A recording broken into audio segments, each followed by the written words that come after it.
बहुत समय पहले की बात है। एक घने जंगल में एक विशाल और पुराना पेड़ खड़ा था। इस पेड़ की शाखाएं इतनी घनी और मजबूत थीं कि वे कई पक्षियों और जानवरों का बसेरा थीं। इस पेड़ की ऊंची शाखाओं पर कबूतरों का एक झुंड रहता था।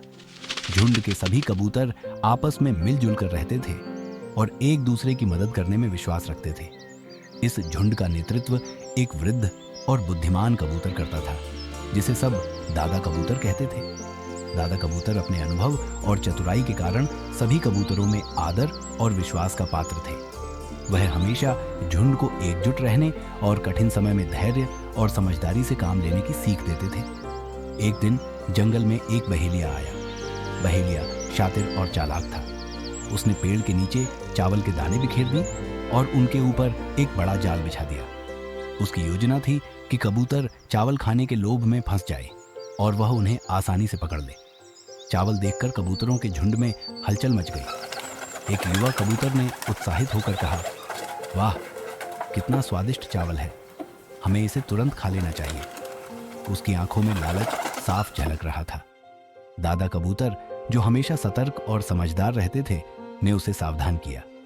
उन्होंने कहा, यह चावल यहाँ ऐसे ही नहीं पड़े हैं, ये खतरे का संकेत हो सकता है। हमें लालच में नहीं आना चाहिए और सावधान रहना चाहिए। लेकिन युवा कबूतर ने दादा कबूतर की बात पर ध्यान नहीं दिया।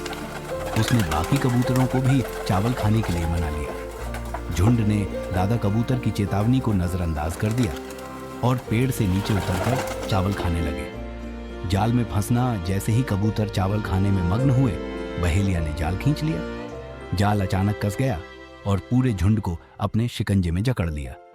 कबूतर घबरा गए। उनकी खुशी अचानक डर में बदल गई। वे समझ नहीं पा रहे थे कि अब क्या किया जाए। हम फंस गए, एक कबूतर ने घबराहट भरी आवाज में कहा। बहेलिया खुश था और जाल के पास आ रहा था। उसने सोचा कि अब ये सारे कबूतर उसके हो गए। दादा कबूतर ने स्थिति की गंभीरता को समझा और कहा, डरने की कोई जरूरत नहीं है। अगर हम एकजुट होकर काम करेंगे तो इस जाल से बाहर निकल सकते हैं।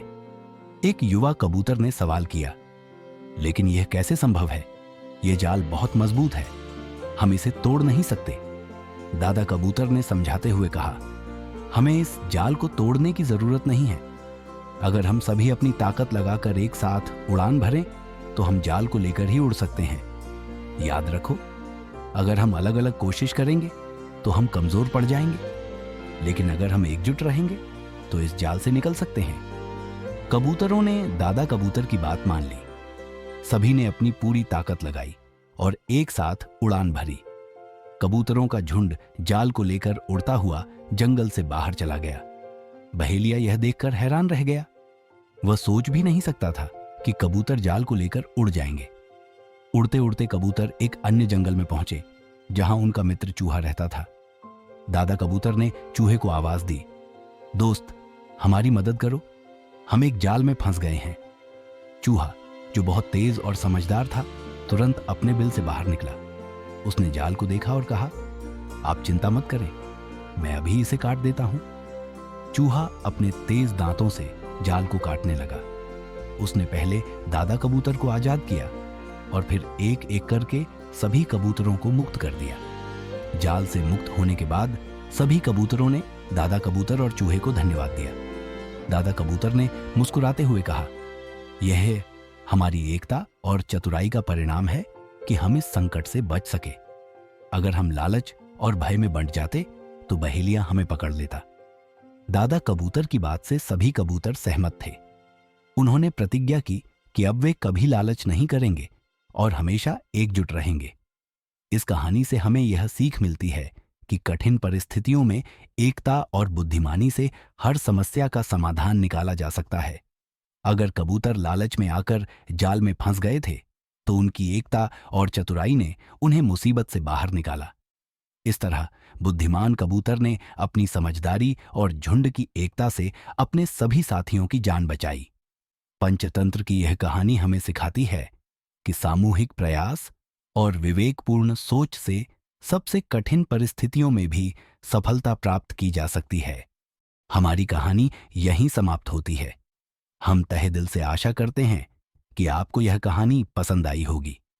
अगर आपको हमारी यह कोशिश अच्छी लगी हो तो कृपया हमारे चैनल को सब्सक्राइब करना न भूलें और इस वीडियो को लाइक ज़रूर करें। आपके छोटे छोटे कदम हमारे जैसे नए कहानीकारों के लिए बड़े सपने सच करने का जरिया बन सकते हैं। हम आपकी सराहना और समर्थन के साथ पुरानी हिंदी कहानियों को जीवंत करने की इस यात्रा पर चल रहे हैं। आपका साथ ही हमें हर दिन बेहतर करने का हौसला देता है। धन्यवाद। आपका यह सहयोग हमारे लिए अनमोल है।